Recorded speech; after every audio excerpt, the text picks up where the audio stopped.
Hello and welcome to you all. Thank you so much for joining this event on Beating Cancer, Looking Ahead, Learning from the Past, organised by the FPA Oncology platform. The pandemic will have a profound effect on cancer patient outcomes if no action is taken to make up lost ground on screening, treatment and surgery, according to a new report compiled by Ventura. Developed together with 19 organisations from across the oncology community, the report looks at the impact of COVID on the accessibility of cancer care, but also on the positive developments which should be maintained going forward. My name is Sue Saville. I'm an independent medical journalist, and I'm delighted to be with you here today to guide you through our discussions. COVID-19 has hit every step of the cancer patient pathway, from the screening process to hospital visits, also delays in clinical trials and authorising new medicines. But it's also served as a catalyst for newer models, partnerships and policies that can improve care in the future. So, how can we build on the lessons learned during COVID to better serve cancer patients across Europe? We have a range of excellent speakers coming up. Please submit your questions to them using the Q&A function on the screen. We will take as many of your questions as we can throughout our session. But first, it's my great pleasure to hand over to the Director General of FPA, Nathalie Moll. Nathalie. Good morning, Sue, and good morning, everybody. Thank you so much on behalf of the FPA for joining us this morning. We're really excited to be launching our addendum to the report of last year, Every Day Counts, and to have this conversation about how we have learned to adapt through COVID to so many things, but how important it is now to really address cancer and cancer patients. Oncology care has always been at the top of the EU and national agendas for many years, and rightly so, considering the fact that cancer is predicted to become the #1 burden of disease in Europe in the coming years. But the sense of urgency in improving cancer care was really further signaled by the European when the EU launched its Beating Cancer plan in 2021. And as you know, the plan takes a very holistic approach, which is fantastic, covering prevention, diagnosis, treatment, and quality of life. And as the research-based industry in Europe, we, of course, play a significant role in continuing to develop the innovative treatments that tackle this disease and improve the quality of life for patients throughout Europe and beyond. But innovation really is meaningless if it doesn't reach patients. And this we keep repeating again and again, and we're seeing it even now with the vaccines for COVID-19. We share that goal of improving access to medicines with all stakeholders, with all policymakers, with the entire healthcare systems. And we know that there are discrepancies in access to oncology medicines across the EU, and they're caused by a number of hurdles and barriers, from procedural delays to misalignment of evidence requirements to organization of even healthcare systems and prescription practices. And if you remember, last year we launched a report called Every Day Counts, and it aimed really to catalog these delays, these hurdles, these reasons, taking a multi-stakeholder approach and developing solutions to overcome them. And we had worked on that report from 2019 to 2020, just as we got into COVID-19. And that this pandemic has obviously created an additional level of barriers that we couldn't even imagine to cancer care, to screening, to diagnosis, to treatment. And that's why this year we wanted to publish, together with our partners, an addendum taking into considerations the lessons learned from COVID-19, but also the barriers that we've had to face, that patients have had to face, that doctors have had to face, the whole healthcare system has had to face because of COVID-19. Really, we've seen how this pandemic has further exacerbated and disrupted the already very challenging environment. But as you said, Sue, we have learned to do things differently. We have learned to overcome some of those barriers, and we need now to see from the lessons learned and the barriers that remain how we can optimize everything. Because I was reading this morning in several studies from 2020 that, for example, treatment delay of 4 weeks can increase the risk of death in cancer patients between 6 and 13%. That's enormous. And a delay of 12 weeks in breast cancer surgery can increase risk of death by 26%. And if you think back to the beginning of this pandemic, or the whole of 2020, in fact, those diagnoses, those surgeries, with our hospitals completely overwhelmed with COVID-19 patients and managing infections, you can imagine how many delays there have been. So I think this is a really timely moment to have a discussion with the incredible panelists, and I'm so grateful to you for accepting our invitation today, to see what the access barriers are from last year's report, the updated version with COVID-19 on top of it, and what we can really propose as recommendations to improve health care for cancer patients and do better in the future. I'm really excited. And before handing over to our panelists and the debate that you will be managing, Sue, I would really like to invite us all to watch a short video that we developed to set the tone for the discussions. And please, let's watch the video together and have a fantastic discussion this morning. Thank you very much. When COVID hit, it felt like the whole world stopped. But cancer didn't stop. So neither did we.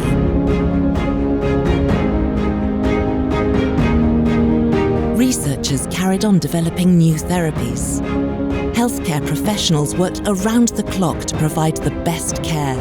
Every one of us went beyond possible to lessen the impact of COVID. The pandemic might have stretched us to breaking point, but through sharing expertise and resources, we found new ways of delivering care. Now we can build on lessons learnt. We can fight harder. Together, we are stronger and can accelerate the progress on cancer care.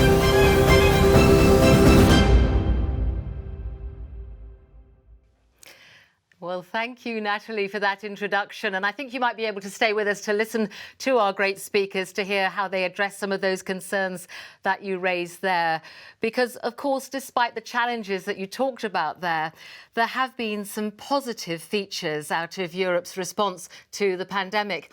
It's vital that the oncology community build on the lessons learnt from this crisis and work together to build back better. The FPIA Oncology platform, together with a wide range of stakeholders, including the patient organisations, healthcare providers, the payers, HTA bodies and academic institutions, developed 6 recommendations to improve access to cancer care in the future. Those recommendations on the screen now, we will be going through them in some detail. We'll discuss them with our panel. But first, let's hear in more detail about those recommendations from 3 of the contributing experts. We have with us Professor Christoph van Kaller, who is Professor for Clinical Translational Sciences at the Berlin Institute of Health, BIH and Charité. Also Robert Green, board member of the European Cancer Patient Coalition. And Tamara Husang-Milagre, who's the president of EVITA, the Organisation for Hereditary Cancer. Well, welcome to you all. It's a hard ask, but I want to give you just a few minutes each to please dive into the 2 recommendations that you would like to speak about. Keep it brief, keep it concise. I'm going to start with Professor Christoph van Kaller, please. Yes, I hope you can hear me. Somebody in another floor has decided to take the building apart, but I hope I'm still audible. So the first point is, of course, the cancer backlog that we have, especially in the screening area, where patients haven't dared or haven't been able to access their screening And of course, on the other hand, there are a few lessons learned from the pandemia that would allow us to accelerate and maybe regain some of that lost ground.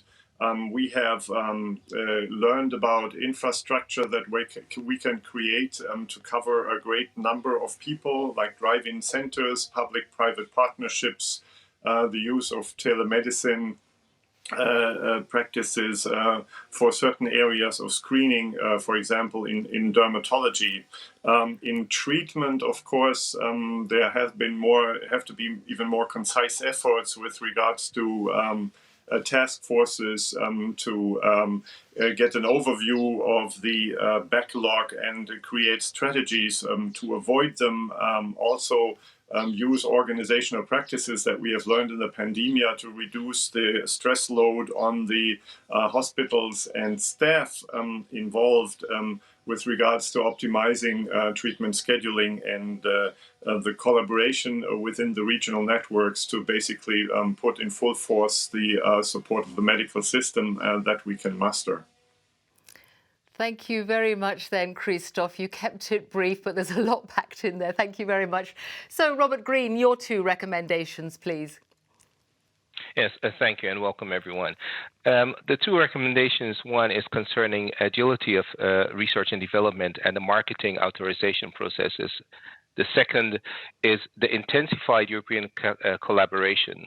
Concerning the first, we must maintain the proven agility of R&D and marketing authorization processes to minimize the impact of future crises on tomorrow's cancer patients. But yet, we must also adapt and implement the proven agility of R&D and marketing authorization processes to maximize cancer care. Unfortunately, we could not implement the same agility to prevent delay in clinical trials and avoid clinical trials outcomes being compromised. Charitable research funds also have been reduced. We have the opportunity to use the current status in which we find ourselves to maintain the innovation in R&D and marketing authorization processes. However, we must avoid at all costs going back to how things were. The lessons learned have come with a price for the cancer community. Let us do what we can so that this cost will not be in vain. Governments, healthcare related institutions, the industry, and patient organizations such as ours were able to move quickly at times and easily at times once the impact of the pandemic was clear. Secondly, we must continue the intensified European collaboration in clinical assessment to use scarce HTA resources more efficiently after the pandemic. Reinforcing European collaboration in clinical assessment will translate into expediting patient access. An additional benefit would be reducing the duplication of efforts and allow for more efficient use of scarce human and financial resources in post-COVID era. The COVID-19 pandemic and related vaccine development have shown what we can achieve when we join forces. So I really look forward to that being prolonged to increase and better the cancer care. Robert, thank you very much. And that point there about collaboration, I'm sure, is going to come up over again. Partnerships and collaboration, a key theme. Well, now, Tamara Husong-Milagro, what about the 2 recommendations that you'd like to present? Yeah, the first one is to continue the adoption of digital health to increase remote care and use healthcare resources more efficiently after the pandemic.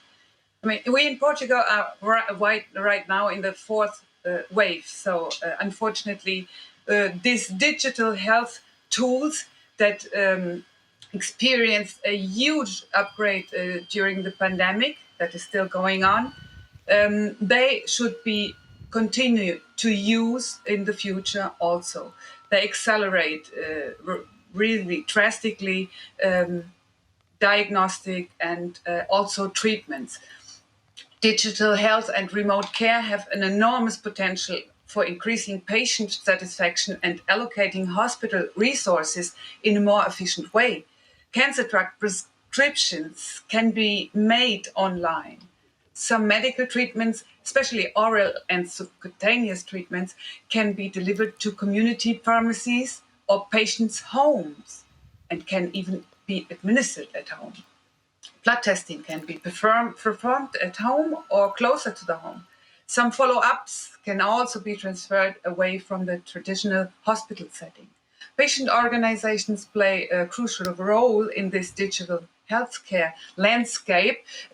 Ourselves, Evita, Hereditary Cancer Syndromes, we are constructing right now a patient registry from patients for patients. So it will increase care and companionship and quality of life for them. Second point I would like to comment is maintain and build adaptive surge capacity to be ready for future disruptions to cancer care. So we experienced during the hardcore lockdowns, there was a trans-border collaboration of hospitals. We had an unfortunate first place worldwide with new infections and daily death in Portugal, and Germans came over from German military healthcare professionals came over to Portugal and set up a huge intensive care unit in the field for us. We could transfer some sick patients to Spain. It was really an experience of European-wide collaboration that should be hold up in the future too. Tamara, thank you very much indeed. So there are the 6 key recommendations. And joining these speakers to discuss them is Professor Mark Lawler of the European Cancer Organisation, who recently launched their Time to Act campaign. So, Mark, as Professor of Digital Health at Queen's University Belfast, and you are the co-chair of the ECO's Special Network on the Impact of COVID-19 on Cancer, what would you say have been the main impacts then from the pandemic?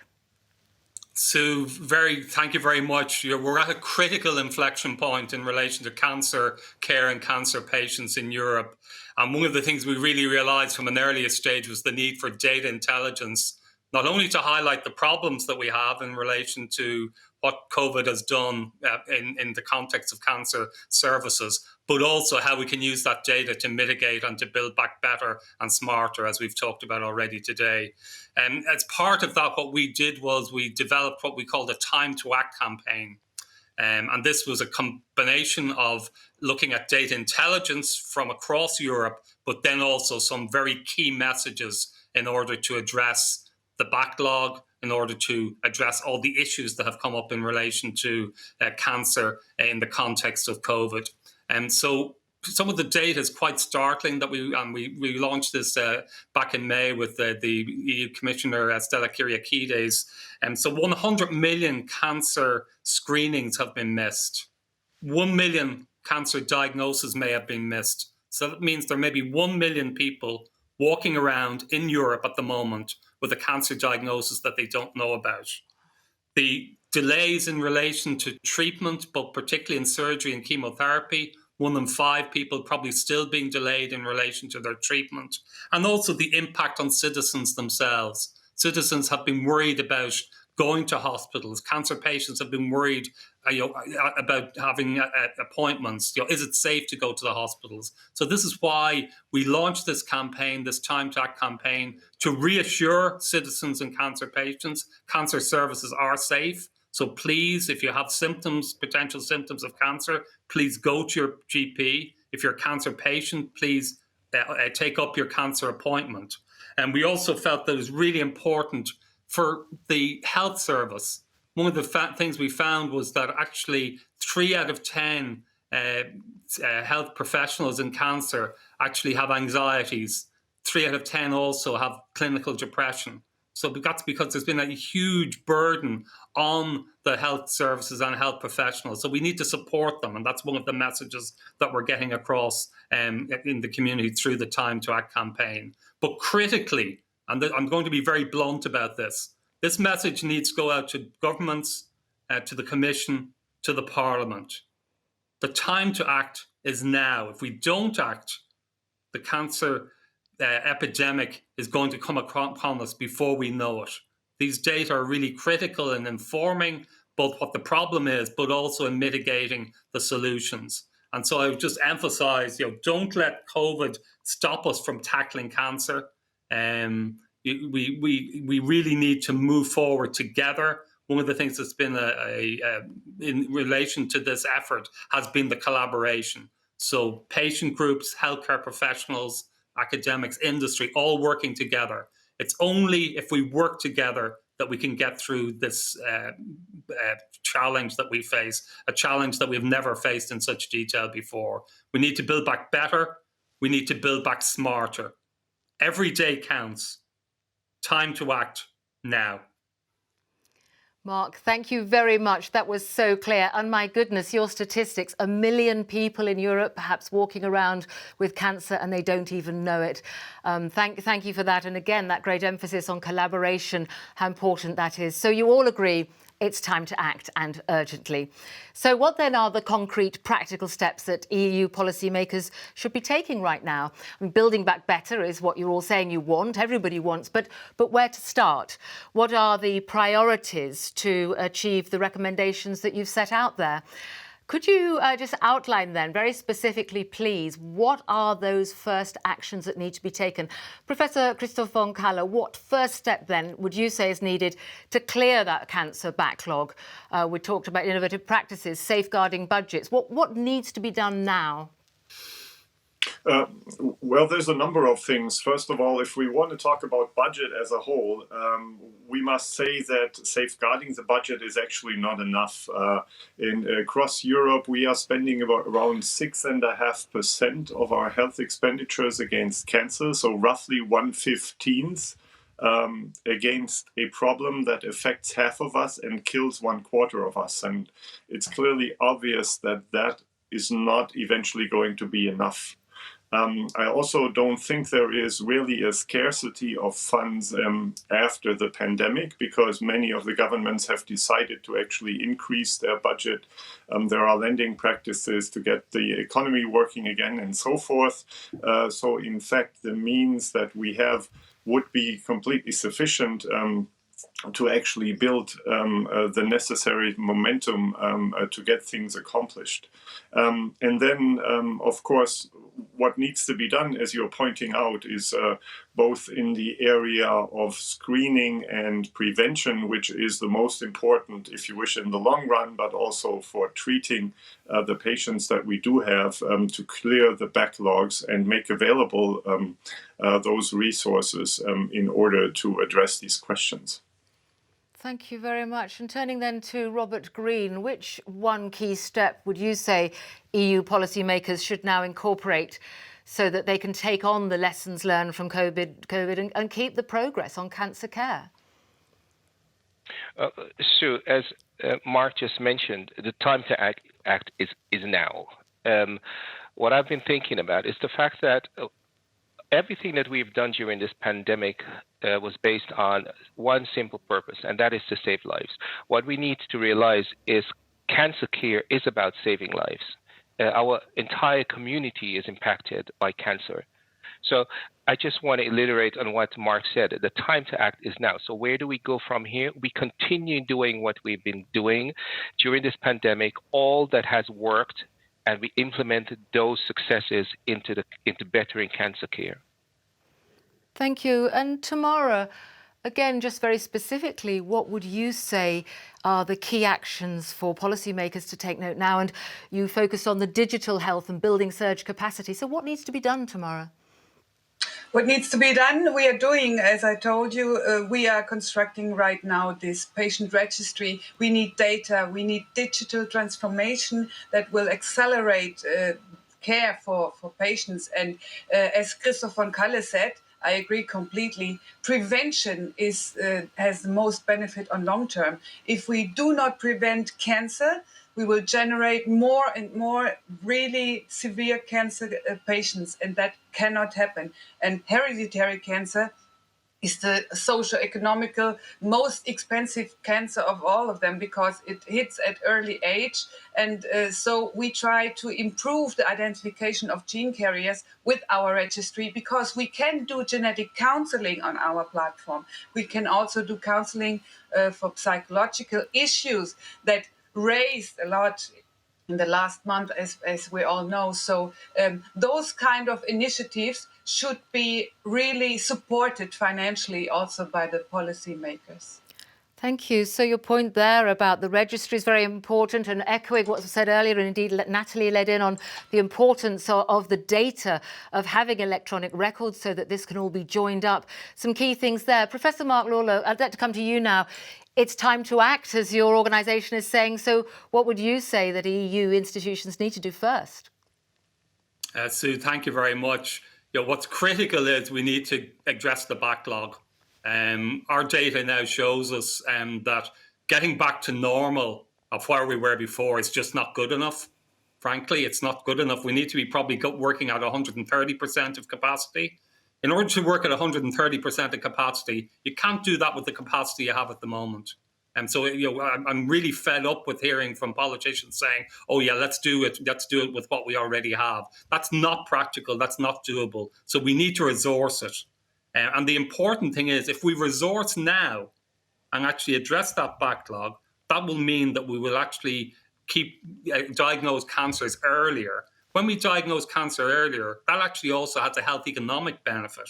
So what it means is, if we're diagnosing it earlier, it's actually be cheaper to both diagnose it, but also to treat those patients. If we don't do that, what we're actually building up not only is a cancer epidemic, but also an increased expenditure on health in relation to cancer in the next 5 to 10 years. So not only act now, invest now. And if you invest now, you will actually see the benefit. You'll see the benefit immediately to cancer patients, and we will also see the benefits to society, and also the benefits to both infrastructure, but also to actually costs in the health service. If we don't do it, then we're going to have both a cancer epidemic and also an increased spend on health, and that's not good enough for anybody.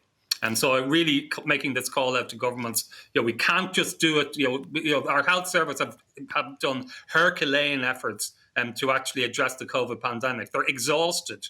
So just simply saying to them, "Oh, now go and do it for cancer," is not good enough. We need to invest in resources in relation to the workforce, in relation to shortages, in relation to medicines in different parts of Europe. This really needs to be a concerted effort. The European Cancer Plan was announced, the latest version was announced yesterday. Let's start acting on that. Thank you, Mark. That clarity is fantastic. And we do have coming up a great panel with some of the policymakers. I hope they're listening. We're going to put those points to them to really take those up and get those action points in. For people out on the audience, we very much want to hear your views. Do submit some of your questions. They're already coming in. We'll take some of those now. You can put them to the panel, the speakers we have here, and also to our later speakers. So let's just take a question from the audience now. Paul Corns writes, "We see shortages of gloves, plastic tips for pipettes, centrifuge tubes, 100% ethanol, and other laboratory basics. How can we get our lab supplies back in stock?"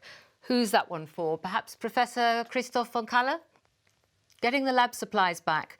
Fundamental. This is, of course, pointing to an area where, in general, supply chain management will be among the pandemia lessons learned. And that's not only applying to the simple logistics, plasticware, etc., but also to the medical materials as a whole, as well as even some of the pharmaceuticals that have been produced, clearly both in terms of creating basically stock that would allow us to maintain activity for a number of weeks or months for the future will be very important. And again, this is something that patients or the provider organizations can't do, but this is something that the governments need to organize and also need to fund. It's clearly something that is not happening automatically, because there is no benefit for the single individual involved in or individual organization involved in doing so. So that is good. About the articles mentioned, of course, we are expecting that, in fact, production levels of these articles have increased around the world. And so in the post-pandemic phase, I don't think those will be long-term. But the question in general is pointing in the right direction with regards to some of the safeguards that we do need to take in the future.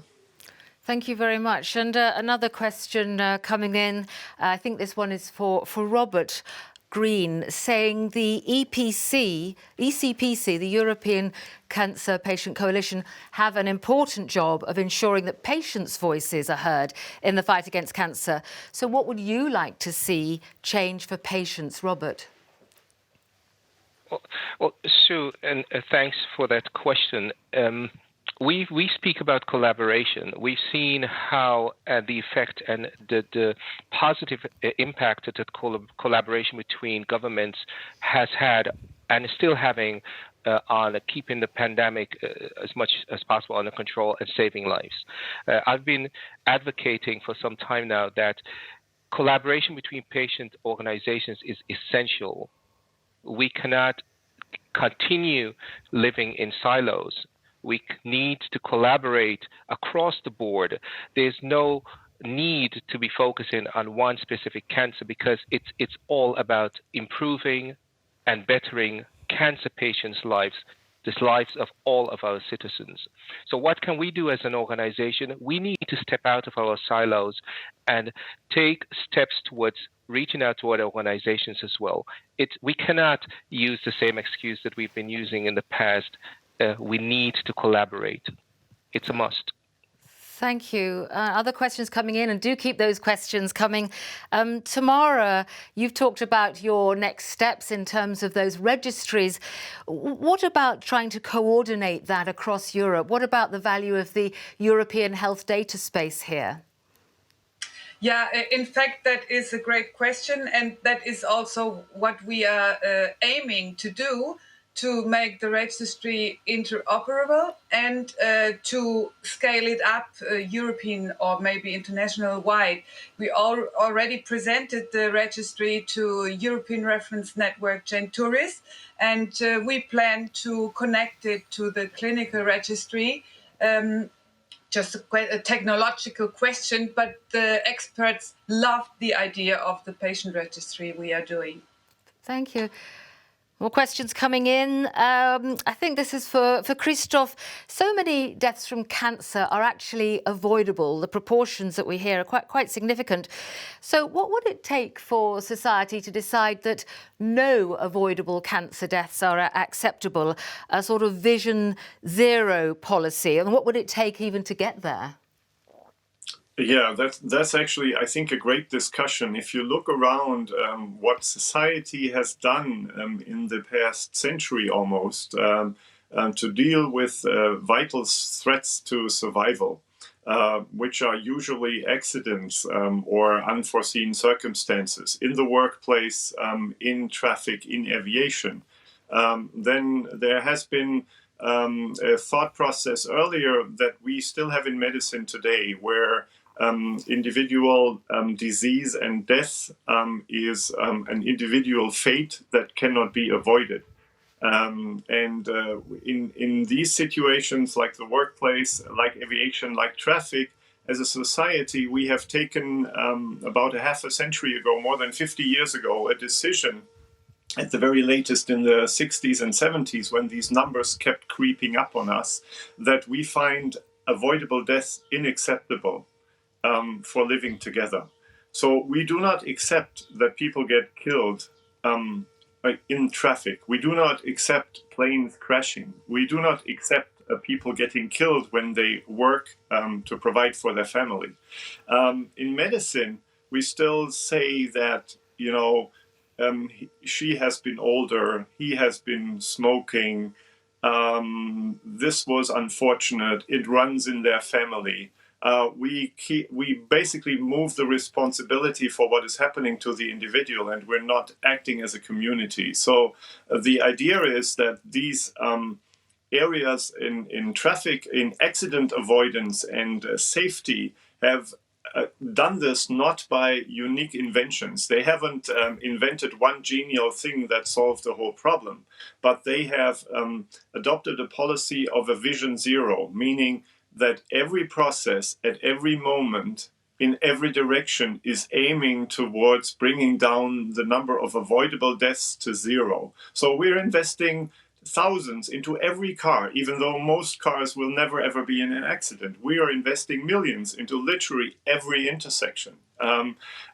Many countries now have roundabouts at all major intersections, and the traffic safety numbers have been a beautiful example, going down to about a tenth of what they were in the 70s. So it's really a wonderful achievement. And in fact, it's European policy. If you look into the European policy and you Google the word Vision Zero, in the accidents avoidance, both in the workplace and in the traffic programs, you actually find those terms. So we really very strongly hold that we should adopt a Vision Zero policy in medicine, where we say that all processes should be, if you wish, X-rayed, to stay within the metaphor, towards the question, how are we making sure that nobody dies unavoidably? So basically, making sure that where the origin of the disease, the prevention has an owner, the prevention needs to have a budget. We need to make sure that we understand that prevention is very cheap. It's in fact a great investment, even on the economic scale. And we really need to adapt a completely different philosophy as a society going forward. And it will be richly rewarded. We are making, if you look at these other stories, these are, even economically speaking, these are fantastic. It's not expensive to do this. It costs money, yes, but it's a great investment. And so thank you. So I it's the think it's political really will then that's needed for doing this. Thank you very much. Sorry to cut across you there, but I'm interested that it's the will, it's the community and political will to do this. That's you planted the idea here, Christoph. Thank you. Perhaps before we move on, there's one more question come in I'd like to put to Professor Mark Lawler. Picking up on what you said about 100 million missed screenings, 1 million misdiagnoses. Do we have any idea, we're asked, how this is reflected globally? Is it disproportionately affecting Europe? Very briefly there, Mark, what do you say? Certainly, we're seeing, the numbers are very scary. We were very scared when we saw them. They do reflect, similar numbers across the world. Unfortunately, one of the problems at the moment is there isn't data right across the world. So this is sort of data that, it's difficult to compare because there's not necessarily the same level of data. But certainly, it does show that it's a severe problem. Just going back to the point as well in relation to avoidable deaths, the European Cancer Organization, we've done some work in this area and looked along that way. We have a 70-35 vision, so 70% overall survival by 2035, because we need to get to this in steps. It's not going to happen straight away, but certainly that's doable. And how is it doable? It's doable by adopting best practice, working together. That's the way we're going to conquer cancer. Working together, and what Robert said earlier, myself and Robert have talked a lot about this. The solutions need to be co-created. They need to be co-created by everybody in the community, all the stakeholders, and that's particularly the patients. Mark Lawler, thank you. And thank you very much to all our speakers there for those important points that you've raised. You've set the tone for our discussions. You've given us some very specific action points. And indeed, listening to them are some of those in the corridors of power in Europe who might help put them into practice. So let me now introduce our second panel. We have with us Professor Christine Chomienne, who is the Vice Chair of the Mission Board Cancer at the European Commission. Also, Dr. Ricardo Batista Leite, a medical doctor and member of the Portuguese National Parliament. Also, John Ryan, Deputy Director General at DG Santé of the European Commission. Welcome to you all. We're delighted to have such a distinguished panel of guests. And may I remind our audience, please submit your questions to our panel. We'll take as many as we can as we go through. It's on the Q&A function. John Ryan, if I may start with you. You were one of the instigators of the European Commission's Beating Cancer plan that was launched at the end of last year. So what would you say has been the impact of COVID on implementing that plan? Has it been set back? Is it going to take a long time to catch up? Have the targets perhaps changed? John Ryan. Well, thank you very much for the promotion, by the way. I hope my salary follows. The cancer plan was adopted by the Commission on the 3rd of February last, and its adoption was preceded by about a year of consultation with stakeholders, which took place during the worst time of the COVID pandemic. However, I would like to separate my answer to your question into two parts. First of all, I think the main problems in terms of delivery of healthcare in the member states happened at the national and local level, where we've heard that screening and treatment were delayed in some cases severely. And we've seen some very good concrete examples of these service problems in the report which you've published. At the EU level, we had challenges in engaging with member states because, of course, the colleagues who we normally deal with on cancer topics were frequently working on COVID issues. And we also had this issue around communicating with cancer stakeholders in a virtual setting.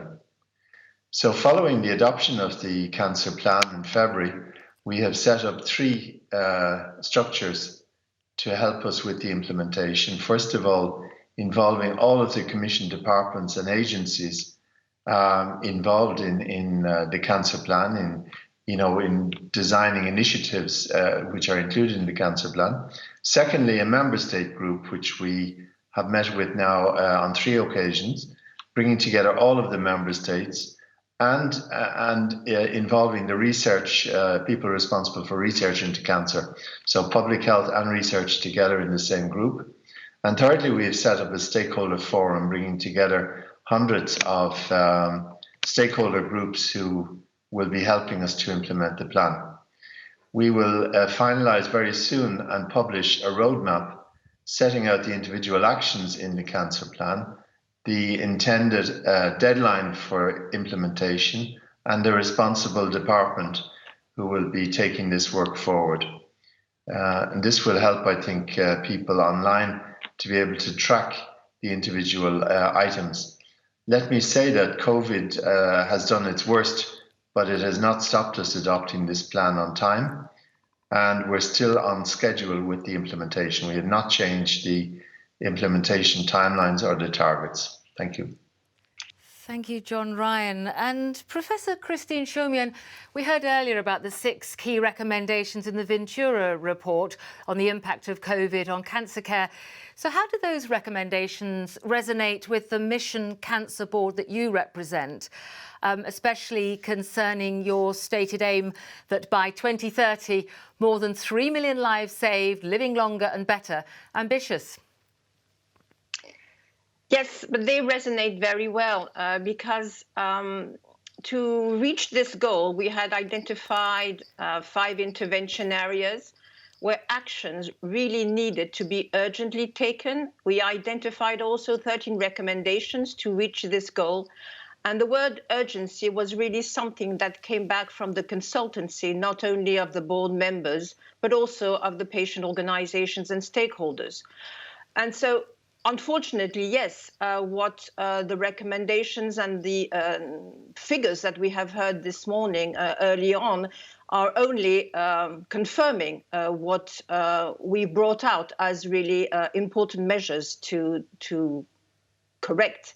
And so I'll just highlight a few, let's say, messages that we also wrote in our report, along with the recommendations, on how some of the positive, let's say, feedback of the COVID crisis were also in what we wanted our member states and the European Commission, all stakeholders, to move forward rapidly. So accelerate is something that we really want to move forward rapidly. Accelerate the acceptance of new technologies. The vaccinations came out very rapidly. The techniques to be able to detect whether we were positive or not for COVID. All these came out very rapidly. and we wish that this momentum was kept also for cancer. The increase of capacity, Mark Lawler underscored that. It was necessary to increase the capacity to treat these patients, to also diagnose them. And we would like to continue this increase in capacity for cancer. We have stressed that the recommendations and the actions that are needed cannot rely on the existing staff. We need to have an increase in capacity and an increase also in skills. What came out really very important is the fact that citizens have become a bit more aware of health and of risks. This is something which is very crucial for cancer. For citizens, sometimes cancer is taboo, and the risks that have been brought forward in communication does not reach the citizens, and therefore the campaigns for prevention and screenings are not followed. So we have highlighted during this crisis the need for communication, the need of evidence-based information. Citizens are lost when there are conflicting messages coming out on vaccines, on risks. And so this must be also maintained. And we have really stressed in our recommendations the need of communicating to the citizens and to the cancer patients, but also to policymakers and to, for example, insurers. This is crucial. Cancer has changed, and we must bring these informations correctly. And I've just finished by something which is crucial. For the mission, we have the role to bring together citizens, member states, regions all together. And so we have seen how this can be done really well during a COVID crisis. Member states get together, ministries of health get together. The EU has a really strong coordinating mission. And so we believe that this should be kept together to continue to bring together health and research. They go hand in hand, but also citizens and politics, joint EU efforts, and of course, bringing all ministries of health and research together. I'll stop there. Christine, thank you. And your point there about understanding risk is so important, of course, where by 2035, cancer is estimated to become the leading cause of death in Europe. We have to understand the risk. And my goodness, the last year, the context of that has been really quite remarkable. A question now for Dr. Ricardo Batista Leite. As an MEP from Portugal, your country's presidency is coming to an end very shortly after some very turbulent months globally. So what's been the impact of COVID on the Portuguese presidency, and indeed what's its legacy for future presidencies of the Commission? Well, thank you very much for having me. And as you mentioned, I'm a national member of parliament here in Lisbon. And the truth is COVID-19 has brought about challenges throughout all areas of society. And of course, it has had an inevitable impact on the Portuguese presidency.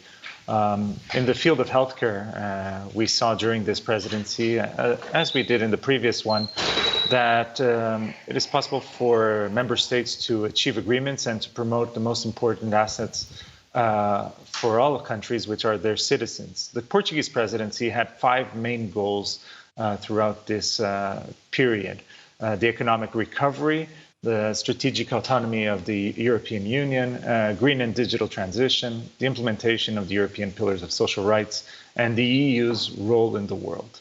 And although there were major advances, I would say, in some of these topics, clearly there is need for action in terms of following particularly following the Porto Social Summit, following up on some of the important goals and objectives that have been set for the future. We are still going through this health pandemic, but I think everyone acknowledges right now that a social and economic pandemic is already in the horizon, and there will be a need from the future presidencies to be able to pick up on that. Looking at COVID specifically, of course, throughout these 6 months, we've seen important engagement between different member states regarding the vaccination process, seen as critical coming out of the COVID pandemic, and of course now more recently the digital vaccine certificate. There are issues that clearly were not solved and need to be addressed, particularly the need to understand travel regulations within the EU, and also understanding how are we going to deal in the present and particularly in the future with similar or related cross-border threats. And that's why I personally believe that as we move forward, the European Union has a unique opportunity, and potentially Slovenia can pick up on this with their presidency, of fighting for a global public health convention or a global public health treaty in which we set out the rules, regulations, the standardization needed across Europe, but potentially leading across the world for the world to be better prepared in the future to prevent and better respond to future biological threats, be them of natural nature, as was this pandemic, or of artificial nature. Another issue that, of course, I think needs to be addressed very seriously and throughout this presidency was put in second place is dealing with non-COVID patients. And the truth is, and this of course connects directly with what we are discussing here today with cancer, the fact that COVID has taken up the mainstream media, it has also taken up much of the time of many political officials. And because of that, we have seen across the board, as has been mentioned, that patients with other diseases, particularly cancer, have seen their screening programs collapse. We've seen that primary care is not doing the diagnostic work that is expected, so that we can, at an early stage, make sure that patients reach the specialists that need to assess the situation and initiate care, which means that in the medium term, we will be finding more patients at a later stage. And this will, of course, have a tremendous negative impact in terms of prognosis and, of course, will, in a way, undermine our efforts within our health systems. Thank you, Ricardo. And so many of the points that you make there, they came out in the Ventura report, particularly that holistic approach that's required now, the joining up of resources of countries and indeed globally. So John Ryan, picking up on that, the Beating Cancer plan aims then to focus on areas where the EU can add most value. In it are listed so many areas: employment, education, social policy, equality through agriculture, energy, environment, climate, transport. There's so many different areas that are to be joined up here. Is the EU joined up enough to deliver it, to give that holistic approach, or if not, what more needs to be done? Thank you. I think it's a characteristic, in fact, of the cancer plan that it is a health in all policies approach. It probably distinguishes the cancer plan from other initiatives in public health adopted in the past, because we really have made an effort, as you mentioned some of the examples, to include our legislative powers as well, coming from different policy areas. And you mentioned the environment, you mentioned taxation. We also have legislative powers on health and safety at work as regards exposure to carcinogenic substances. And we have a strong legislative basis in the Euratom Treaty on radionuclear medicine.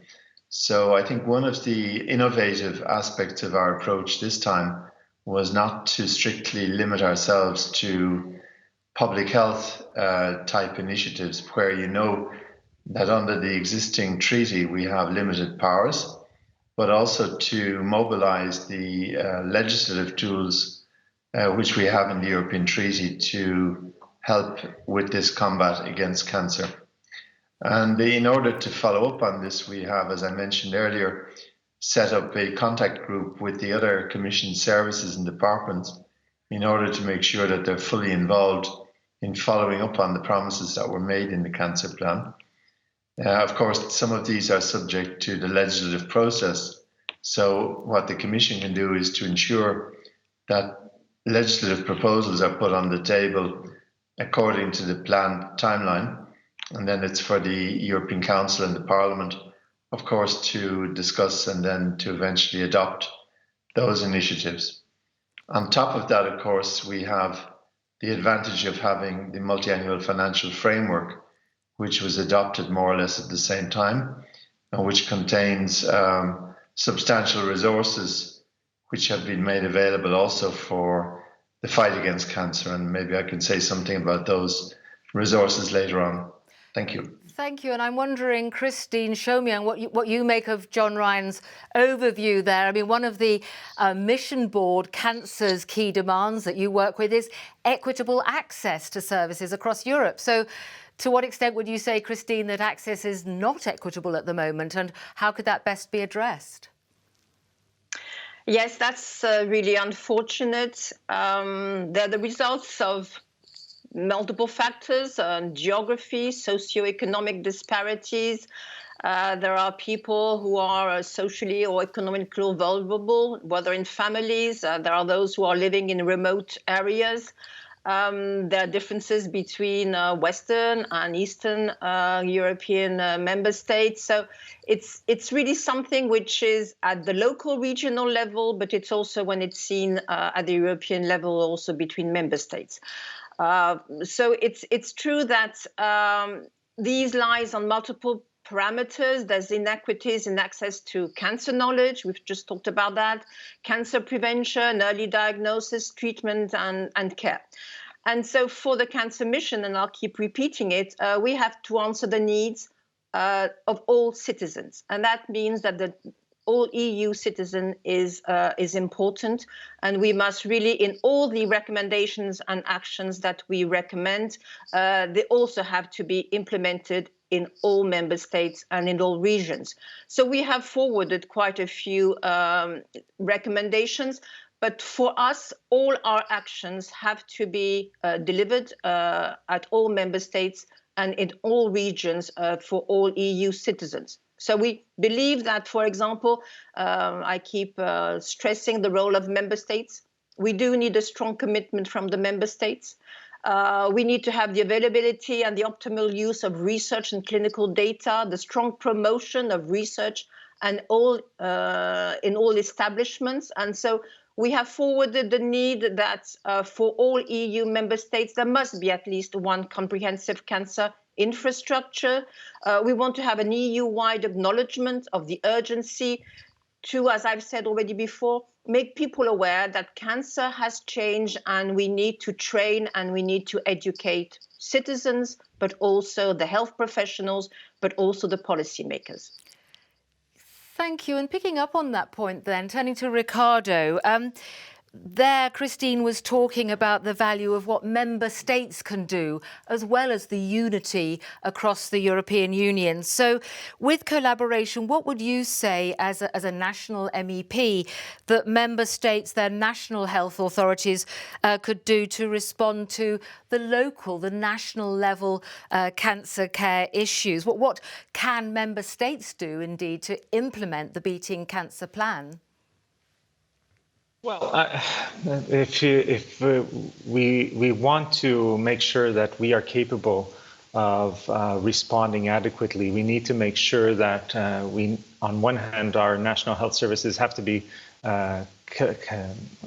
capable of adapting themselves to the science and the leading evidence in terms of how to better respond. But on the other hand, we need to make sure that at the European level, we are capable of working together, which means generating the critical mass needed to respond, particularly nowadays that it is clear to everyone how so many cancers in a way behave as rare diseases and how difficult it is from even a financial point of view to make sure that we are getting state-of-the-art treatment to everyone who needs it in a timely manner.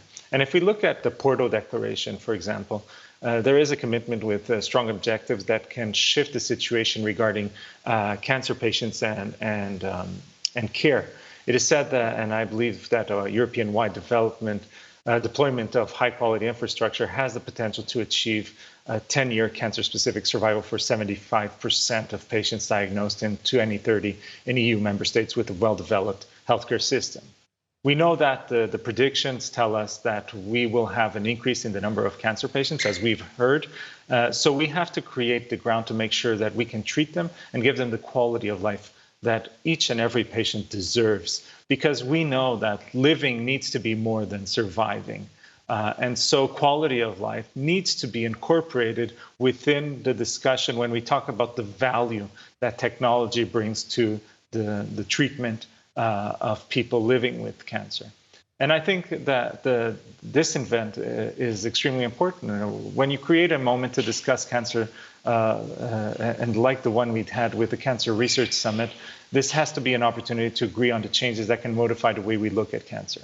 The call that you mentioned for broadening Europe's Beating Cancer plan is, in particular, with the extension of the European network of comprehensive cancer centers, is something very important across Europe. We need to have the right tools to give a proper response to this disease. Cancer is a long road and often reduced to the strategy of treatment, but we cannot ignore, when possible, the role of prevention and the relation with the patient, of course, himself. And for that reason, we need to make sure that we see these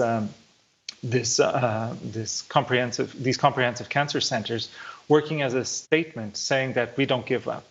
And at this time, 10 member states still don't have these structures. And this commitment identifies 3 infrastructures that are truly needed: infrastructure for translational research, infrastructure for clinical and prevention trials, infrastructure for outcomes research. We can only inspire to win the battle against cancer if we connect the dots to create the story about the disease, for prevention to aftercare needs. And as a European Union, we need to make sure that this happens. This is the proof that we need to join collaboration to guarantee that one European citizen is not more likely to survive or to live with better quality of life while facing cancer because he or she lives in a particular country. And Portugal has been very clear on positioning itself with this commitment. A last note on this, I'd just like to say that my university, where I'm head of public health, we developed a project working with different patient organizations, understanding the impact of COVID within those organizations. And it has become extremely clear how these patient organizations, community-based organizations, if you will, are capable many times to respond to the specific needs of patients. So member states, countries at the national level also need to foster those local grassroots organizations, giving them the power and the resources so that they can support the national efforts, making sure that everyone is on board, bottom up and top down, so we can all meet in the middle. Thank you, Ricardo. Wow, that's all in the Porto Declaration. Thank you so much. Time to take some questions that are coming in. There's a question here from Nathaniel Paterno, picking up on a point that was made earlier about whether we could aim for no avoidable cancer deaths. The point made saying the reason there is a zero accident policy for the airline industry, it's full of transparency about mistakes. There's no such transparency in our healthcare field, and data is missing. So, Christine, I'd like to put this to you then about how can we work more openly to get better access, Nathaniel asks, particularly with data for screening and health checkups in numbers. What do you say to this, Christine? We have forwarded, and the Beating Cancer Plan also, the necessity to expand on our registries and on data information. The registries follow a very precise manner of collecting data. And I stress that this is very important, that we need quality data. And so, of course, having a very wide coverage of all the data is something which is still complicated and which maybe explain the question and the constat that maybe sometimes there are diverging manners of producing numbers. So I think it's crucial, once again, in the communication and in the transparency that when numbers are brought forward, they need to be referenced on where they come and where they have been collected and how they have been collected and what they represent. I hope I answer the question. Thank you. And that leads very nicely to a point that's come in. Thank you for these questions. John Ryan, a point for you, asking how will the Commission measure the progress of Europe's Beating Cancer plan? How are you going to do it? Is it about the data? Is it about joined up? Is it about digital? How's it to be achieved? Well, actually, we're launching a revision of our data collection system in the European Commission next Wednesday. Our Joint Research Centre is launching what we call a Knowledge Centre on Cancer. And this will basically take over and revise and reinforce the work we do to coordinate the outputs of the national cancer registries.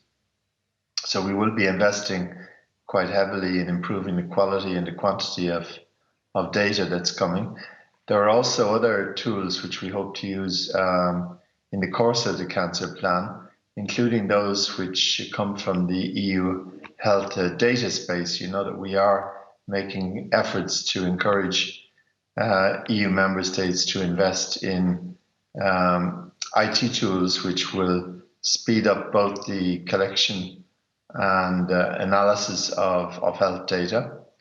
So this is a second field. And thirdly, I would like to, going back to a previous point, mention the fact that these inequalities which we see between member states are something we think are unacceptable. And therefore, we're setting up a system which we call the Inequalities Registry in order to better track and map these inequalities across Europe.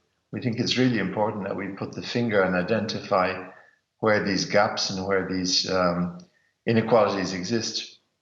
And this will help us to drive investments which would be made at the national level between groups of member states or with individual member states. Thank you, John. And perhaps to bring this panel to a close, let's ask each of you about perhaps more positive aspects. Are there some areas that each of you could point to where we can have positive learnings from the COVID pandemic, things to look forward to, things that will help take forward some of the challenges that you've all highlighted there? Ricardo, any positives to come out of this? Well, that's a challenging question. To be honest, I think the most important thing is within any crisis to be able to learn the lessons that can help us respond better in the future. And I think Nathaniel was mentioning air traffic control when related to the need for transparency and data. But we can use that same example when we mention global health coordination, even within the European Union. And if we were to manage air traffic control the way we manage global health, we would be having an airplane crash every 5 minutes, to be honest, because the lack of standardization of rules, of regulations, of an understanding between different countries of what needs to be done to prevent, contain, and respond to potential biological threats such as pandemics is very clear to everyone now. We had many threats in the past. We know what we need to do in the future. And so it is important that Europe takes a lead on this. And on another point where I think it is extremely positive is that there is now this global acknowledgement that we need to look at healthcare holistically, as you mentioned. So the idea that we cannot just focus in one direction, in this case related to COVID, and understanding that other people with other conditions cannot be left behind, or else the global health consequences, the public health consequences, and the health at the individual level consequences will be tremendous. And so we should use this opportunity to rethink the way we position ourselves, using data, as John Ryan was saying, to guide us in these new times, and making sure that that data is capable of providing us the information that we truly need, not just mortality. When it comes to cancer, we need to have those indicators that allow us to make sure that we're looking at quality of life, that we're looking at issues of inequalities. We need to make sure we have the best care and make it accessible in a fair manner across the European Union. If we're not able to do it in Europe, nobody is able to do it anywhere in the world. We should use this opportunity to position ourselves as global leaders to beat cancer. Thank you. Thank you, Ricardo. Christine, and then to John Ryan. Christine first, and briefly, if you would, what positives can you see out of all this? I'll be positive and optimistic. I've seen a strong commitment and awareness of what health problems were, inequity, the need of transparency and integrity, and the fact that all EU citizen was comparing what was happening in another EU member state. And so I think maybe this opens the message that we all are in the EU Union. Thank you. And final thought, John Ryan, any positives you can see out of this? Yes, I think the coincidence between COVID and the adoption of the cancer plan gives us really an opportunity to use cancer as a case study. And I think some of the ideas which we managed to include at the suggestion of stakeholders in the cancer plan are really an opportunity for Europe to make a leap forward in the quality of our cancer care. I also think a positive experience has been the mobilization of our health systems and our healthcare workers over the last 16 months. And I really must take my hat off and compliment all of our healthcare workers for the huge efforts they've been making. And I know that they will continue to be motivated in the future as well on the topic of cancer. Thank you very much. Well, thank you so much to all our fantastic panel for your insights there. That's been really, really helpful. And of course, all the recommendations, the action plans, the policy promises that we've heard point to a better future on cancer care if action is taken now. As we've heard, it is urgent. But at the moment, Europe accounts for 1/10 of the world's population, but 1/4 of the world's cancer cases. And by 2035, cases are likely to increase by around 25%. So what does that mean for the youth of Europe? Well, I'm delighted now to introduce to you Katie Rizvi. She is the co-founder of Youth Cancer Europe. Katie, what do you make of what you've heard? Lovely to see you. Thank you so much. Thank you. Due to technical difficulties, I actually did not hear the intervention of Mr. John Ryan in the beginning, but I can imagine what he said because thankfully we were able to converse with him a lot leading up to the publication of Europe's cancer plan. I think there was a lot said, and it would be very difficult to summarize what we've heard in just a few sentences at the end of this very rich panel and a very useful and incredibly helpful conversation and webinar. But since the European Parliament's BECA Committee's report on Europe's cancer plan has just come out, it's fresh off the press, and it does comment on lessons gained from the COVID pandemic and kind of joins the dots and takes into consideration all the reports that patient groups and patient advocacy organizations and many other European networks have worked on, including some of the points that were published in the Ventura report that we are discussing today. I would just maybe point out some of those things that the BECA committee is calling for, as they are advocating for the development of a digital health system to monitor symptoms and ensure cancer treatment and care at home, absolutely necessary, as the community that I represent, Europe's young people affected by cancer are mainly rare cancer patients, many of them traveling abroad, going to university somewhere else, or having to access a clinical trial in a different member state, or just even going for their regular treatment to another member state from where they reside.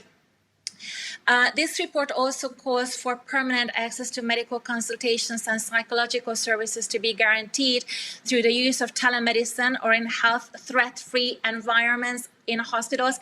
And again, this is something that we can so clearly connect the gains of what we learned from the COVID pandemic, that telemedicine is absolutely integral and has to be part of the reimbursed national care system, and we cannot go backwards. So I think if there is anything that our community is calling for, is that we would not drop the ball. There were so many advances and so many gains and so many lessons learned through this pandemic.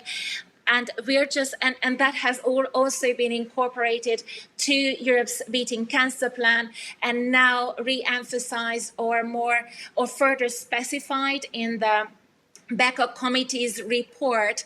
And we're calling for the EU's help and facilitation for a legal environment where member states can act. We can see also not only national but regional and European level electronic health records and health data systems, so that our community can access adequate healthcare wherever they are, independent of whatever pandemic or health crisis may lurk in the future. These are gains. We have learned so much. We should not give up on all of these now. And we're really looking forward to discussing all of these very important issues and seeing legislative changes on national level and on EU level to make sure that we safeguard our patients from future pandemic and future health crises.